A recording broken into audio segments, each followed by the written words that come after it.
Welcome to the latest in a series of State Senator Bill Dodd's virtual town halls. Tonight's event is presented in partnership with KSVY 91.3 FM in Sonoma and Sonoma TV. And the topic is California housing crisis and what the state is doing to address it.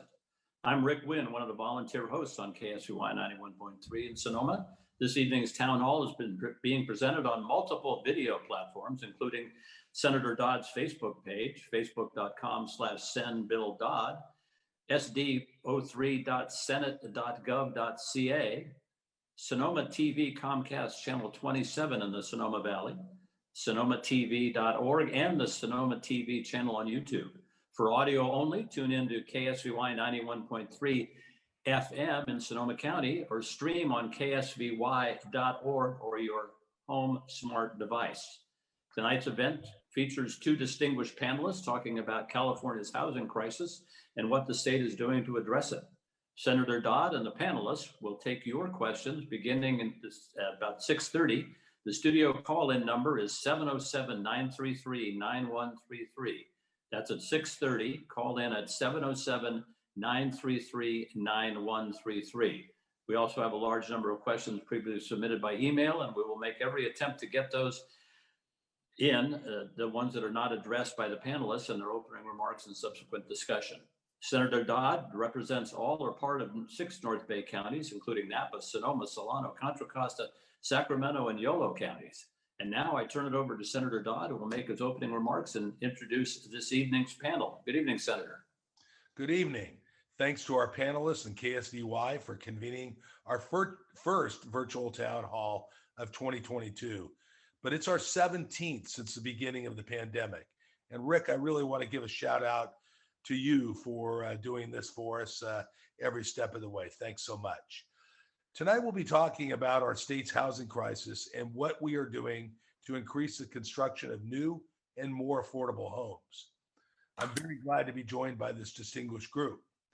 And thanks to the hundreds of people tuning in tonight, the fact that you are here shows your concern.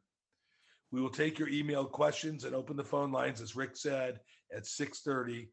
Once again, the call-in number is 707-933-9133. It's no secret California has a major housing problem. We haven't been building enough to meet demand. That undersupply has driven housing prices through the proverbial roof for buyers as well as renters. The median home price is set to jump north of $800,000 this year. That's about twice the national average and the second highest in the country, behind only Hawaii. California's high housing costs have resulted in our state having the nation's highest rate of functional poverty. Also, it has put us near the bottom in home ownership.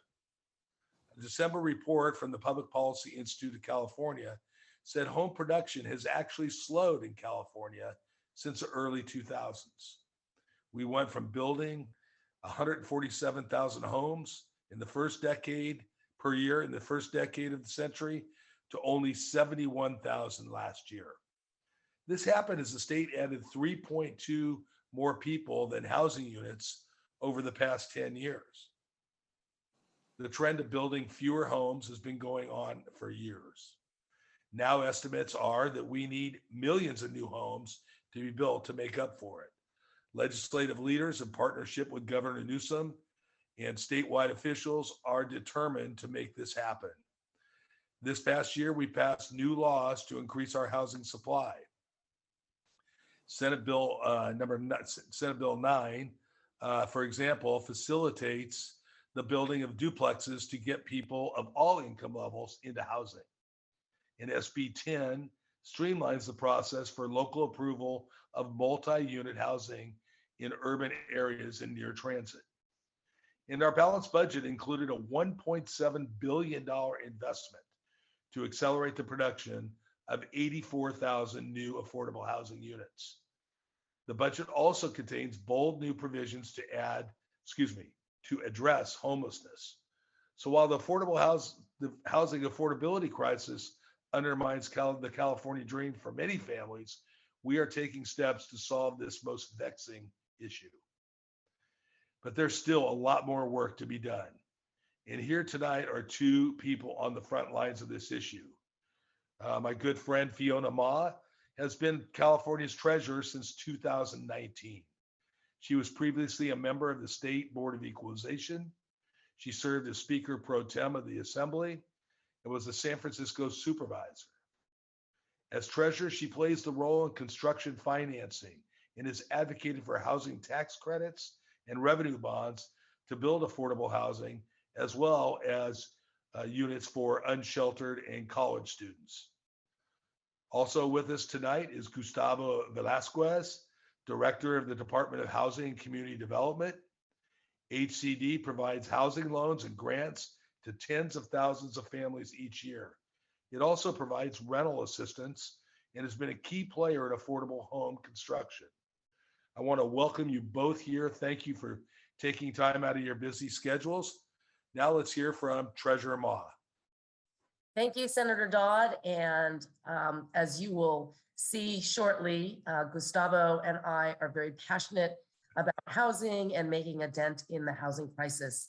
For the last 2 years, I have chaired every meeting, TCAC and CIDLAC, in person, even during the pandemic, to make sure that we keep our calendar on schedule. We have made numerous regulation changes, disaster credits, thanks to Mike Thompson, in the first year that we had to roll out, or otherwise we would have lost them. And so there has been a lot of moving parts. And I will just start out by saying the 2008 Great Recession obviously impacted the housing crisis, as did the demise of the redevelopment agencies. I was in the legislature when that vote was put before us, and we really didn't think that the governor at the time, Governor Jerry Brown, was really going to get rid of redevelopment. He was using it, we thought, as a negotiating tool. And then at the last minute, it was like, he's going to abolish it. And San Francisco, which I represent, has 4 redevelopment agencies. So you can imagine the panic that all these major cities, went into, with all of the experts that they have amassed on their teams that knew how to apply for all the federal and state and local grant programs. All of a sudden were gone. And so that has really slowed us down. But thanks to Governor Gavin Newsom and the excellent team he has put together in housing, this has been a priority for the governor and myself at the Treasurer's office. The governor, for the 4th fiscal year in a row, has allocated $500 million in state low-income housing tax credits. This has enabled a lot of the projects that have been sitting on the shelf because they haven't been able to pencil now to dust them off, bring them forward with this extra boost from the governor, and it has made our bonds competitive for the first time in about a couple of decades.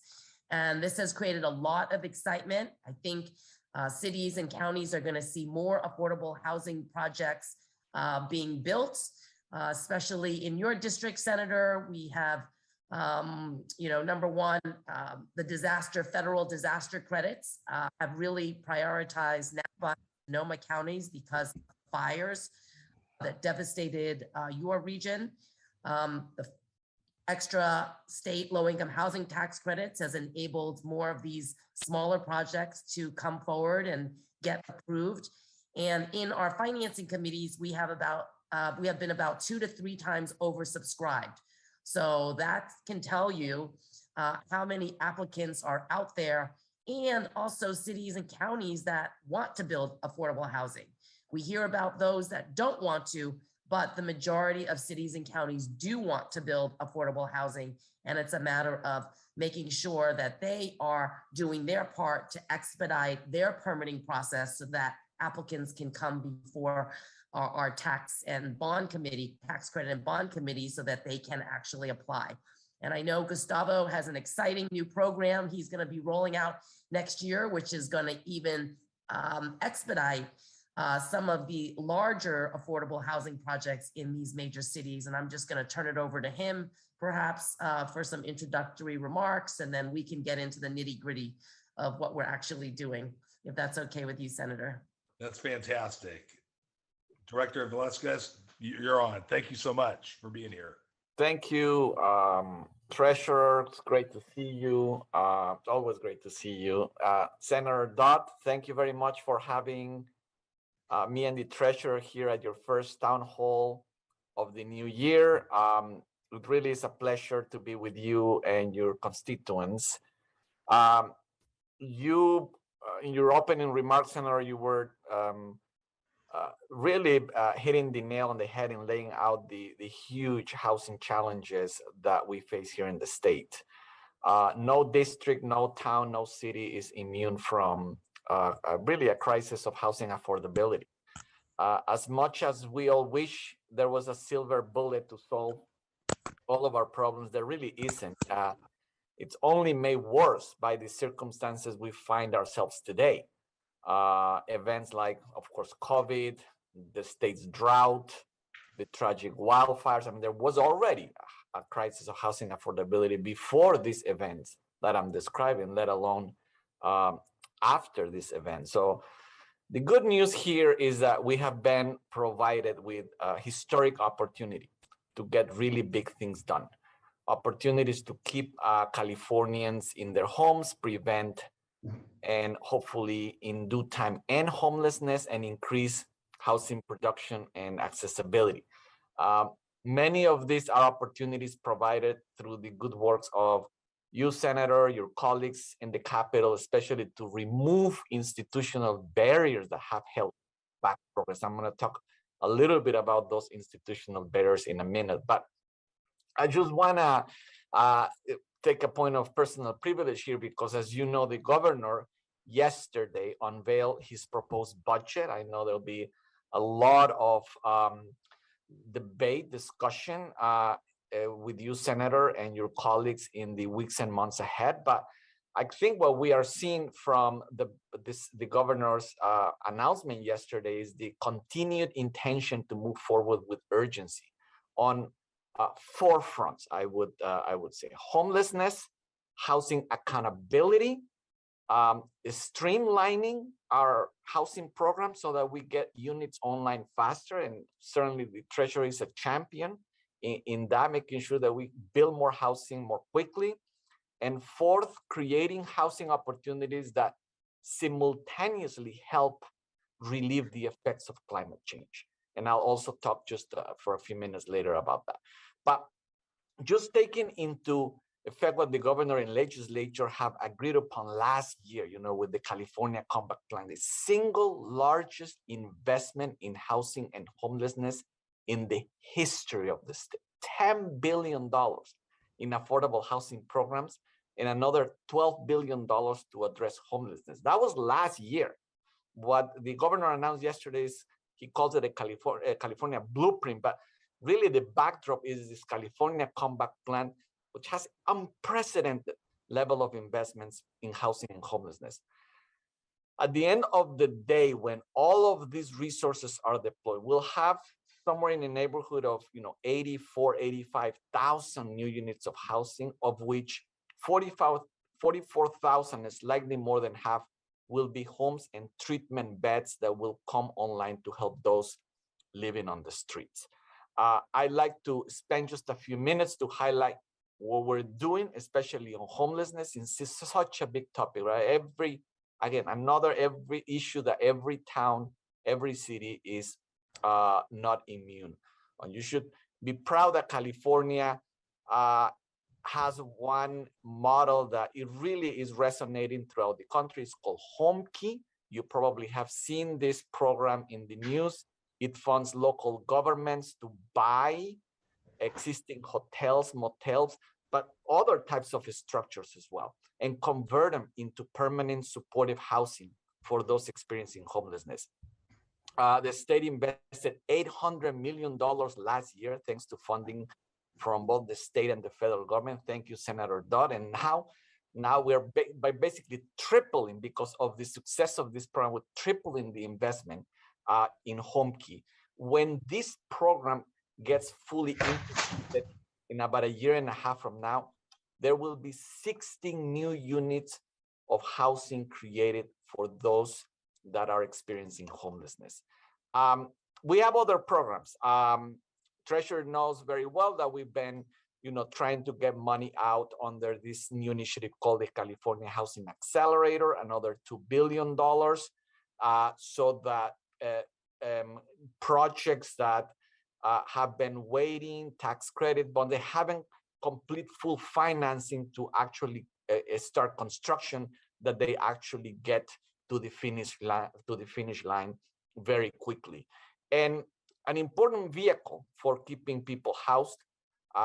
It's not just about production, creating new units, but it's again keeping people stably housed. Right, the effects of COVID has made this a priority to make sure that people don't get evicted, because if they do, given the fact that they lost income, wages, they couldn't pay rent and utilities, then where are they going to go? Given the tremendous shortage in housing that we face in the state, well, we have a program, Housing is Key, a rental assistance program, largest rental relief program in the country that so far has helped 150,000 households avoid eviction. Happy, maybe if there are some questions about how is this program working in Sonoma and Napa, in places like Davis and Woodland, I'd be happy to I have specific numbers of how this program is hitting the ground on people that have been unable to pay rent and utilities during the pandemic.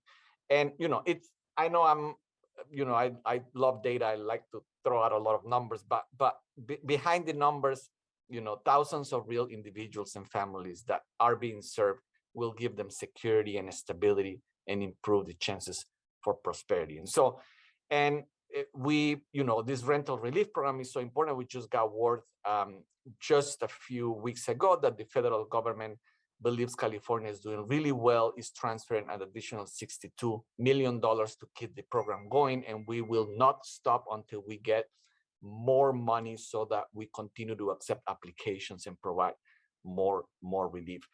But we have, in addition to just this big picture, we have also strategies for specific populations, specific areas. We have a comprehensive, for example, farm working strategy for housing, essential workers who gave so much during the pandemic to keep us fed. We do need to take care of that population. Wildfires, we're deep into rebuilding communities devastated by 2018, 2017 wildfires. Treasurer has done a tremendous work with the disaster recovery tax credits, and we're complementing that with other subsidies provided by the federal government. But this is money, right? This is half of the orange. It's a really important part of it. I mean, housing requires a lot of money to be built and to be maintained, to make it sustainable over a long period of time, especially for the homeless and for those that are in extreme poverty. But the other side of the equation is local planning and accountability. The other half is making sure local governments are doing what they need to plan for and implement land use policies and programs that will pave the way for creating the housing that we need. We've been waiting far too long. The state can do a lot, this, Senator Dodd, but at the end of the day, the housing projects are going to be approved at the local level. And if communities don't want to approve them, that's where it'll stop. So it's very, very important, this other part of the equation. And thanks to you, Senator, your support, others in the legislature, the governor recently announced the establishment of a housing accountability and enforcement unit at HCD that is going to be looking at how cities, counties are planning for housing for the future. A few weeks after that, you notice the Attorney General also proposed his own housing strike force to add more attorneys to work together with HCD to make sure that we have the housing at the local level. We have approval at of housing at the local level that are so important. So let me just finish here my remarks, and happy to bring it back to you, Treasurer, whatever Senator you want to do next, but happy to answer questions. But let me promote three sort of quick things as we go into the heavy 2022 cycle of our housing and homelessness programs. First, in 2022, you will see that we have launched a program called the Pro Housing Designation Program. This is a program that local jurisdictions can apply to. It's really about giving incentives to local jurisdictions for more money, more state subsidy, if they continue to work within their local communities to create the policy landscape, the local policy landscape that facilitates more creation, more openness to creation of more housing at the local level. That's number one. Number two, climate and housing. We believe, just the same way that we said that housing is health, we knew that if people were stably housed, they could be protected from COVID. Same thing we can say about housing can positively affect our climate goals as well. Where we build infill parcels, areas in our state that reduce dependence on cars, all of that is going to be very important. Places away from wildfire zones, all of that is going to be very, very important in the months and years ahead in terms of how we plan for housing. And the third aspect that I want to mention is we're going to be putting out in the next few weeks a statewide housing plan that will sort of lay out what are going to be our major initiatives, looking at more production of housing in the right places, encouraging diverse types of housing. It will aim on keeping Californians in their homes, preventing evictions, ensuring that our existing stock doesn't roll off into market rate properties, preservation, something that also you, Treasurer, care deeply about, reaffirms addressing homelessness through HomeKey and other programs. And look, one thing is certain, right? We will continue to deliver on the housing promise that the governor has made to Californians. We're proud to be your partner, Senator Dodd and Treasurer. We look forward to working with both of you in 2022. It's really a privilege and an honor to implement the will of the governor and legislature in the area of housing. And we have to continue to act with urgency, because this is one of the most important challenges that we face in California. And without addressing it, the prosperity of millions of Californians is at stake. Without housing, people will greatly suffer. So we need to keep working on this agenda very strongly this year. Thank you, Director Velasquez. Appreciate you being here again.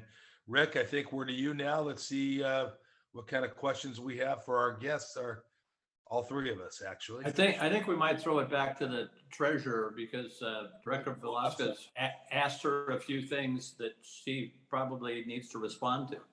Yeah, Well, so that would be great. So thank you. So a couple things I forgot to mention. Number one, this is the first year that the Treasurer's Office issued bonds to the Santa Rosa Community College. First time that we are getting into the student housing space, and we hope to work with other community college sites to provide this needed housing, because so many community college students are either couch surfing or living in their cars. They also are experiencing homelessness. And so we are very excited to embark on this first bond sale, which would provide 352 new student housing beds on the Santa Rosa Community College site. So that is really exciting for us. Home ownership, you talked about home ownership, Senator Dodd. And I have found, as I travel around the state, that the places that have been permitted for single family residential homes don't have the money for infrastructure. Whereas before, local governments used to provide the infrastructure, the roads and the undergrounding and the water and the ground wastewater recycling plants. Now they are saying it's up to the developers to come up with that money. And it's very hard to pencil some of these projects in the Inland Empire, San Bernardino, Coachella Valley, Imperial County. If the developers have to pay for all the infrastructure, that increases the cost that is passed on to homeowners. And so there are thousands of permitted sites ready to go, but for infrastructure. And we're hoping that the federal government, with their bill that was passed is going to provide some of that assistance so that we can get more homes built. I'm also a voting member on the California Earthquake Authority.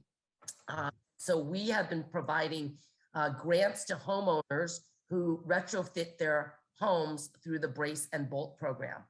We are also hoping, fingers crossed, for a lot more assistance from the federal government so that we can potentially retrofit another 21,000 homes. So that should be coming in 2022, and I will work with you to get that out to your constituents who want to make sure in the next earthquake that their homes are properly retrofitted.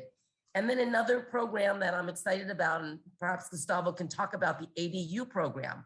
I did not really know that the ADU and the junior ADU program actually passed the legislature and the governor, and therefore people with homes can build if it's allowed by their local jurisdiction and they have enough room. But this is really going to keep seniors in their homes. Those folks who have been in their homes, their Social Security is not keeping up with their expenses, and therefore being able to create an ADU, rent it out for some extra rental income is something that really excites me. And maybe Gustavo can talk about it because some of the jurisdictions don't know about it or they don't want to permit it, but is law.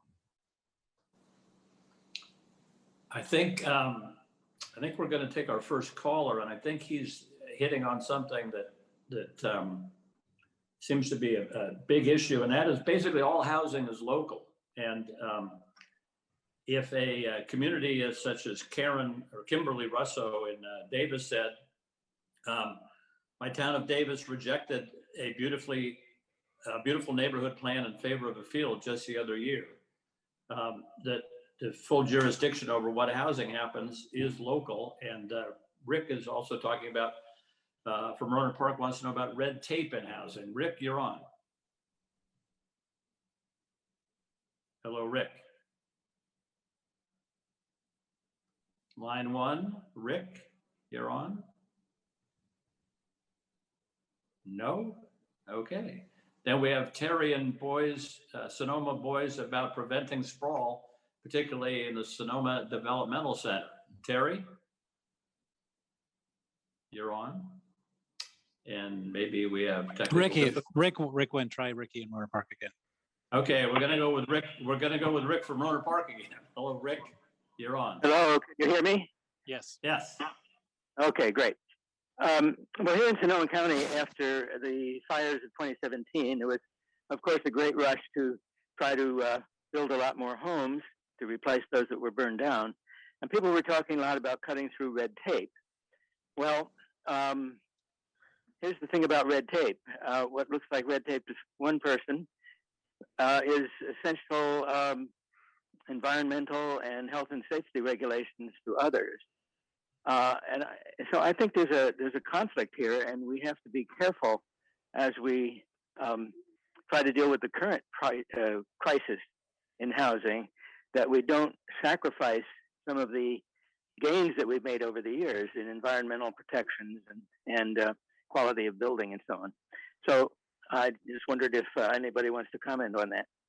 Thank you. I'll start out, having been, representing, of course, Sonoma and Napa that went through the 17 and 18 and 19, frankly, fires. And,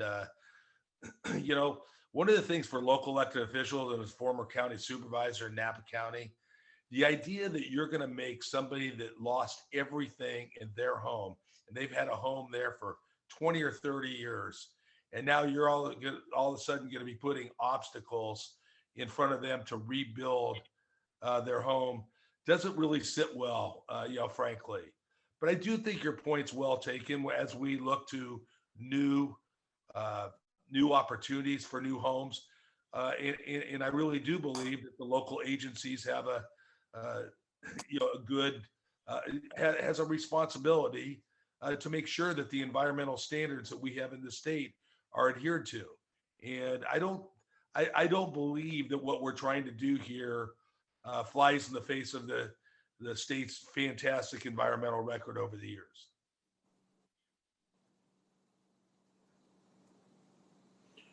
Okay, I'm sorry. People are typing things to me. Does anybody else have a comment on that subject?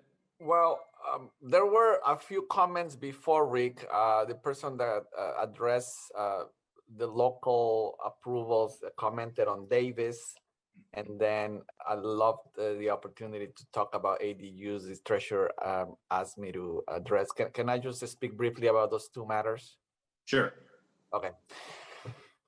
There's a reason why the recently submitted both Woodland and Davis housing elements have at this moment been rejected by the State Department. Look, let me explain something.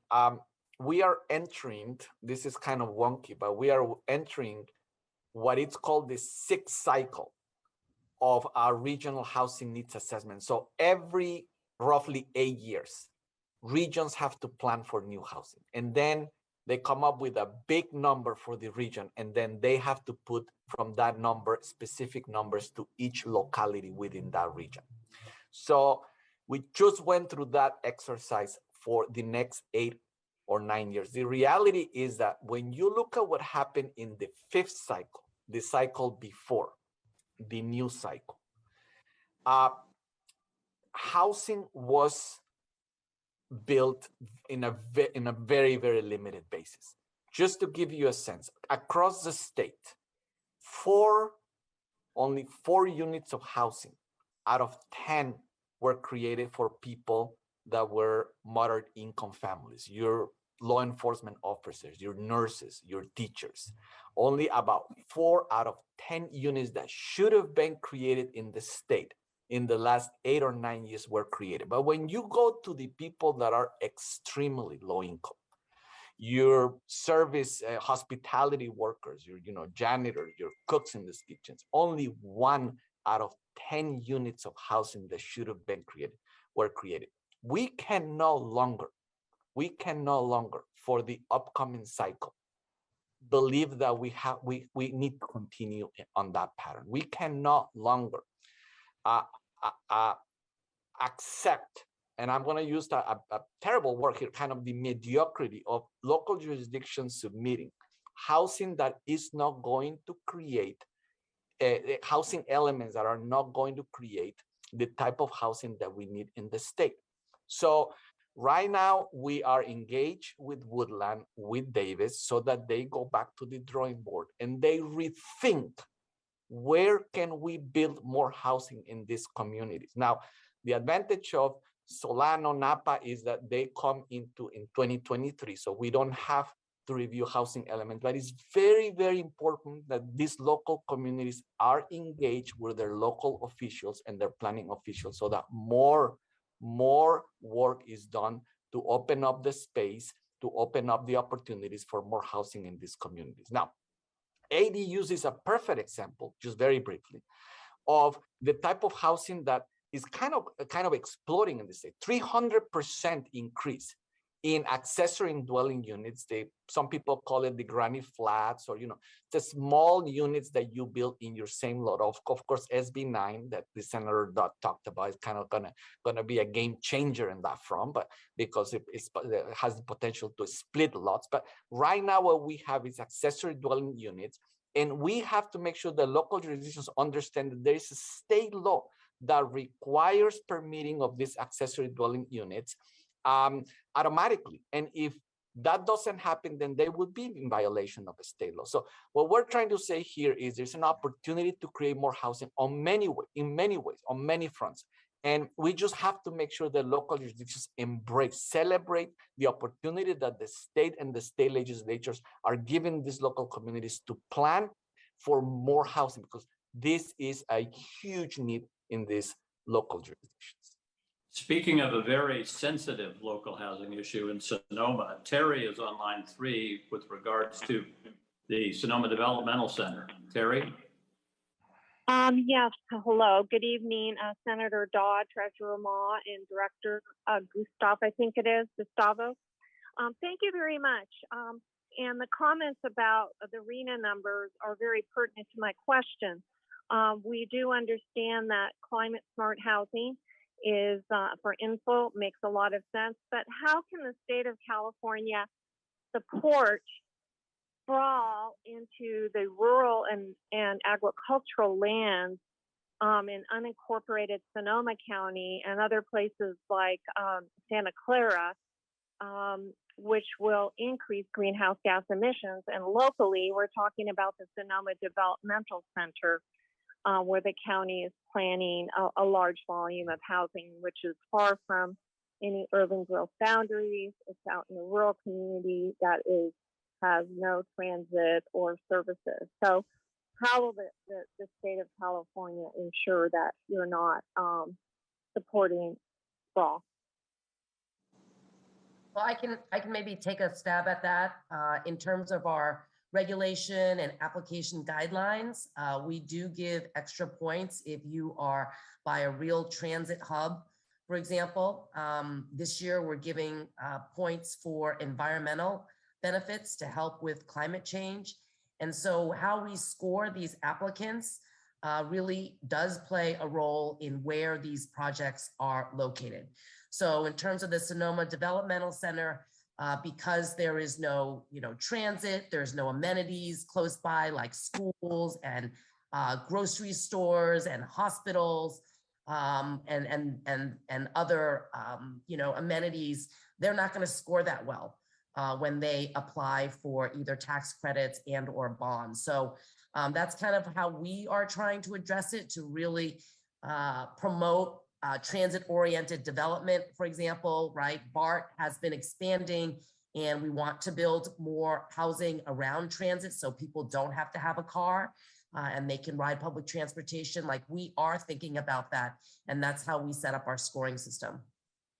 And I think that specifically, she was pretty much talking about the proposal.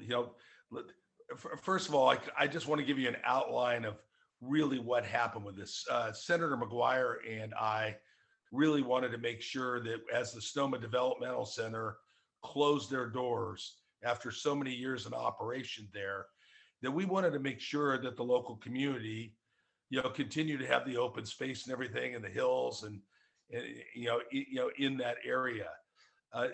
The state of California normally on these things will move property like that to the highest bidder. And Senator McGuire and I were able to get them to concede and work with us and say, hey, we really don't want that. We want a process for our local communities to be able to, to weigh in. It has been fast because of COVID.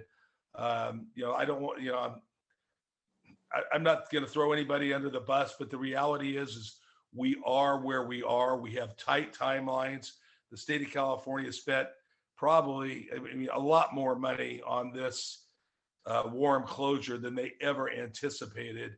We're going to hang in there, but the county of Sonoma knows the rules of engagement. They were clearly negotiated early on.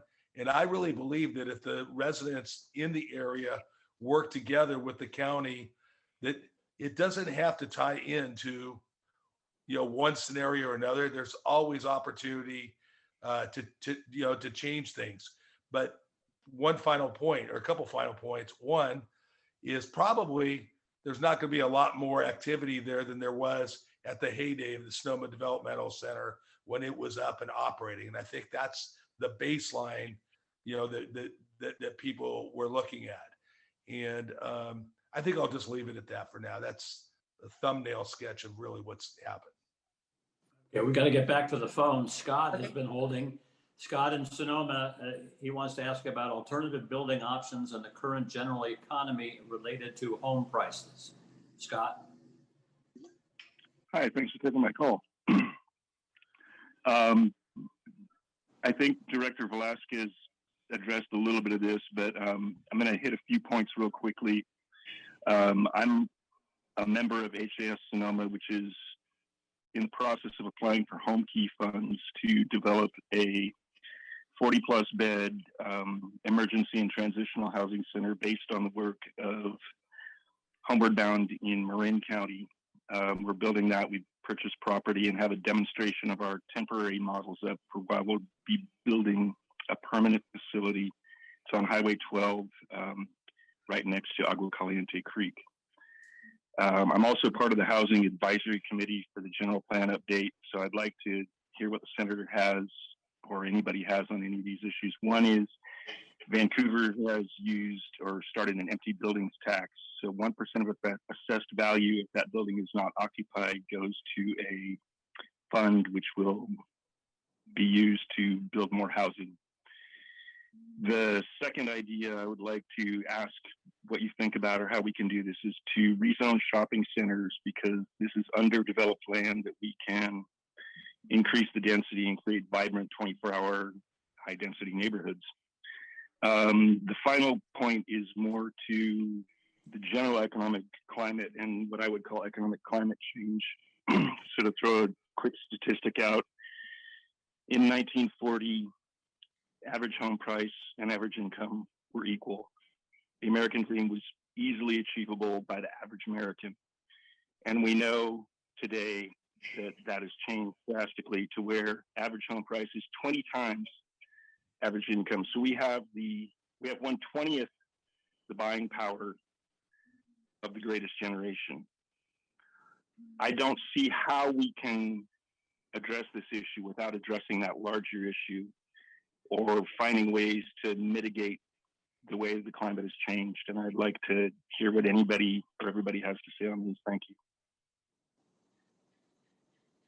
Yeah, I would just like to add that we are working on the Treasurer's Office on a white paper or study to present to the legislature and the governor on an initiative we would like to see on the November 2022 ballot that would essentially create a first-time home buyer down payment assistance that would be funded through the state.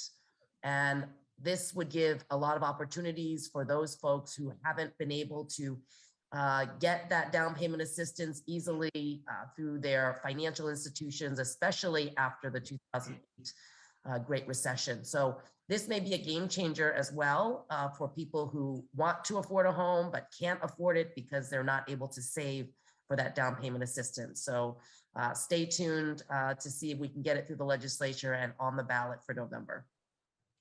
Yeah, I think the caller had a couple of really great points. And the one on the empty building tax, that's not new.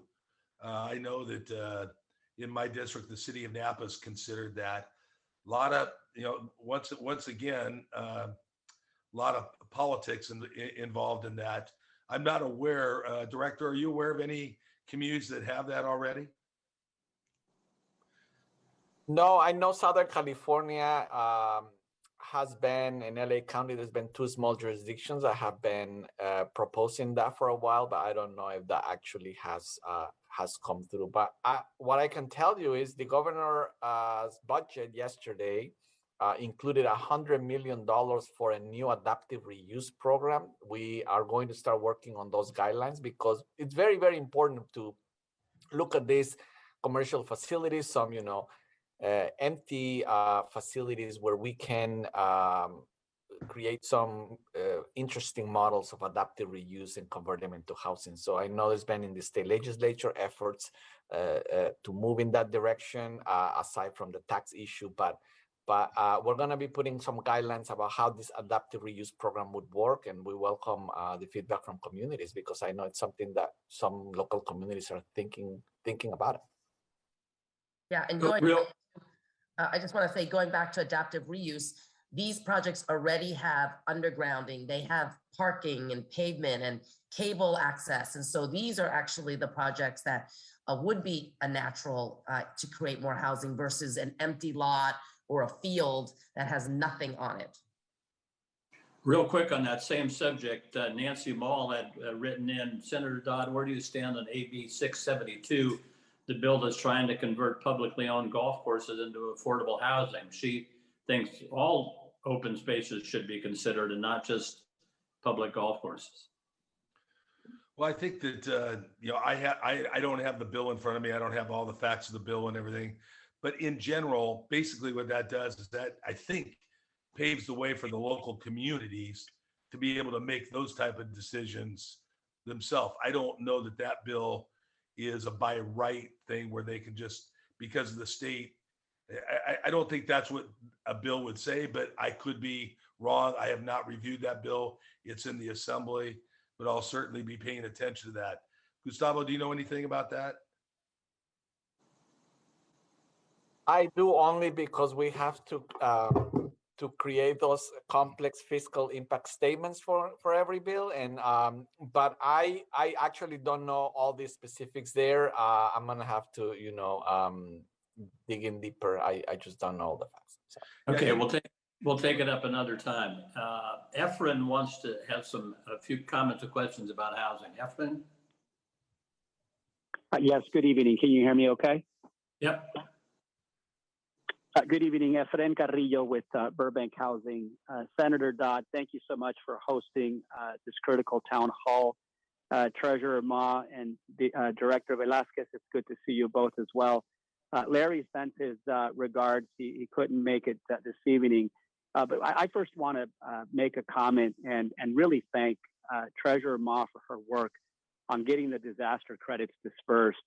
I think all told, there's just short of 10 projects that were funded through those disaster tax credits in Senator Dodd's district, both in Sonoma and Napa counties. Director Velasquez, wanted to thank you for your work on the Community Development Block Grant Disaster Recovery Fund and being able to disperse those out. You know, recognizing that these were one-time funds, there is in fact still a lot of recovery work to be done. And we are asking that there be consideration of the possibility of an incentive or a point or some type of a preference for recovery projects that come after state funding. We understand that California Coalition of Rural Housing may be making a similar ask on that front as well.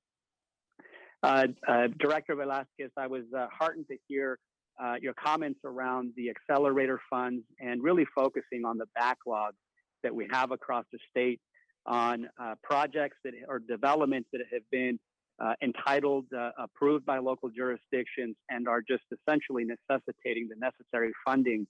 And we, you know, us in the affordable housing world are curious as to what the status of that may be, and whether there may be additional action given the inaction happening in Washington, D.C., whether there will be additional support in supplementing some of that backlog. A couple other items that I hope that you may address. You know, we are concerned about the emphasis on high resource areas and the focus around 100% homeless housing, which in effect has put some of the Bay Area at a significant disadvantage in the recent rounds, be it the TCAC, CIDLAC, or HCD programs. The upcoming Supernova, we think, has great intentions, but we do think that it may miss its goal of fully funding projects, specifically around deep affordability and the threshold item for programs such as the Joe Cerna Farm Worker Program or the Veterans Housing Program to better serve the population. And then just lastly, and I apologize for taking this long, but there's just so much that you both have covered and important work for both of our counties here. But the viability of projects in the queue for Homekey, we've been excited about that opportunity, both in Napa County, in partnership with the city and county, and in Sonoma County. And we wonder if there would be an opportunity or willingness to move some of the funding into round Homekey 2 rather than holding it up for round 3. Thank you so much for the time. Well, there was a lot there. There's certainly a lot there, but I know. And let me just, fair warning, we only have a couple more minutes left. So. Well, very quickly, because yes, let's engage on the Homekey. There are three stages, and we kind of have to wait to see how stage 1 develops to move to the next one. But I'm happy to keep this conversation about how we can make that work. On 100% homeless housing, we have proposed changes. The treasurer knows this, to scale back to more like half homeless, because integration is important, right? We want to make sure that we have integrated patterns in the housing that the state is subsidizing. So we actually are making a correction there. Same way that we're making a correction on higher resources. We're making sure that we have a balanced approach, higher resource, but also in other communities that have been disinvested and that people want to stay in place, and that's where they wish to live. Well, the opportunity should be there. Disaster recovery. Yes, we're moving very quickly, I should say. The federal government has just announced more than $300 million for the 2020 wildfires. So we'll be putting out information on how that money will be distributed, in addition to all the work being done for 2017 and 2018 fires. And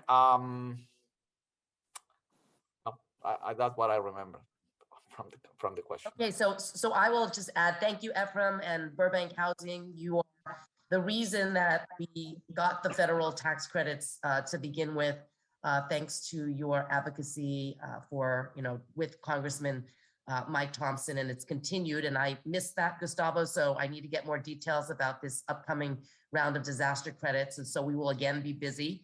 But for the first time, I convened a 30-person working stakeholder group where usually government makes decisions with government people. I decided to say, I want to hear from the stakeholders. They understand their inventory, their funding needs, their communities, where they have property, what is able to be developed, shovel ready right now.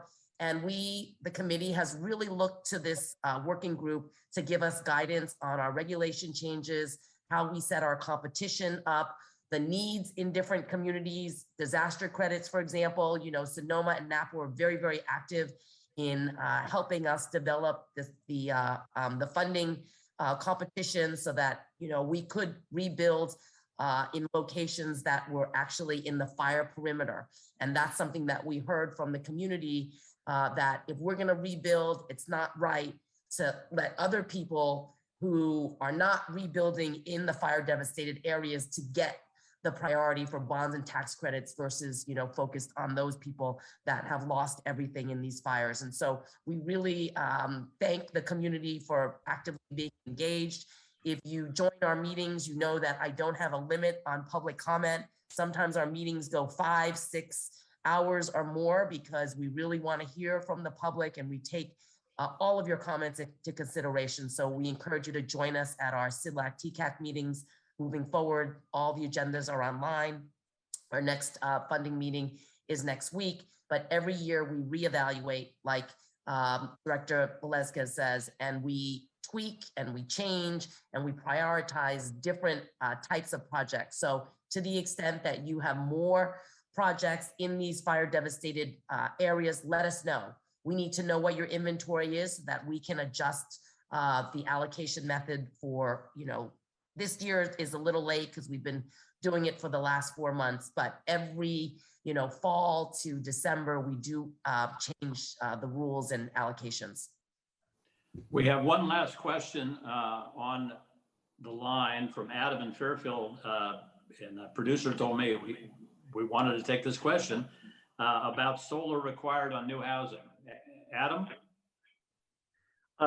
Thank you all very much for taking my question. I'll try to make this brief because I know we have a little bit of time. So the California Public Utilities Commission, they have a new net energy metering policy 3.0 that they're making a vote on. And the effect of it is that it has a new net grid benefit charge, which drastically increases the prices for anybody who's got solar, to the point where it makes it very hard to break even. The second development is that there's a self-generation incentive power program that PG&E runs, and that's for those of us that have batteries. And again, you all know that solar power only works during the day, and so you need batteries in order to reduce the load. And those incentives have now PG&E has been stalling them and then not giving them. And so I guess my question is how can we try to, encourage the use of green energy and green power in California when these incentive programs are going to penalize folks who are trying to do the right thing, and all new housing that's going to be tried to be built with green energy? Well, let's get some quick answers to that. Well, let me start. I've had a number of my constituents calling and railing on this specific issue. I found not one of those constituents had ever read the PUC briefing on it, candidly. And so I would ask you, if you don't have it, contact my office. We can get it to you. You can go online to the PUC. You know, the reality is the solar industry, they have to do what they have to do. That's a fact of life. They're protecting all their members and frankly, their customers. But from what I seen on their flyer that went out, I didn't really believe it was terribly accurate in complete and forthcoming. So I ask you to look at that, and you know, also you can certainly comment to the CPUC and get your get your voice heard. One of the things is that I just do have to mention, we have to find a way to have some balance, because right now we're probably paying 14 times more for solar generated off a rooftop than we are from in excess charges than we are for other sources. So when they first put out this program, there wasn't really cheap, affordable solar yet. And now we've got it plentiful. And the idea is, it seems to me that what they're trying to do is say, hey, maybe what we can do is grants, something like that, to be able to help put in batteries so that you're using your excess power to power your home at night, where it really makes sense, so you're not using greenhouse gas type of energy that's generated, because the renewables are very, very, very hard to come by 24-hour. Well, that's kind of the hard stop for us. Thank you all very much for being here. My privilege to be a part of this. Thanks to all the callers and all the people who sent in questions. Sorry we didn't get to all of your questions, but I think many of them were covered in the general comments and the follow-up questions. So, and Senator Dodd's office is always available to answer any other questions that you have. So, Senator, I'll let you have the final word. Well, thank you very much again, Rick. Appreciate KSVY and them always stepping up and making this work. And I do want to thank Treasurer Ma. Thank you as always for your time, and you're here all the time working with us to try to get stuff done in the state of California. It's amazing. And Gustavo Velasquez, you're our director of HCD. I want to thank you. You were the most hands-on HCD director that I've ever met. And that includes all my years as a county supervisor, where we were fighting HCD all the time. And I really appreciate your straightforwardness, you showing up, and your direct approach to trying to make this state better for all of us in terms of housing affordability and accessibility. So with that, I thank all the viewers tonight for tuning in. I think it's been a great conversation. We'll see you on the next one.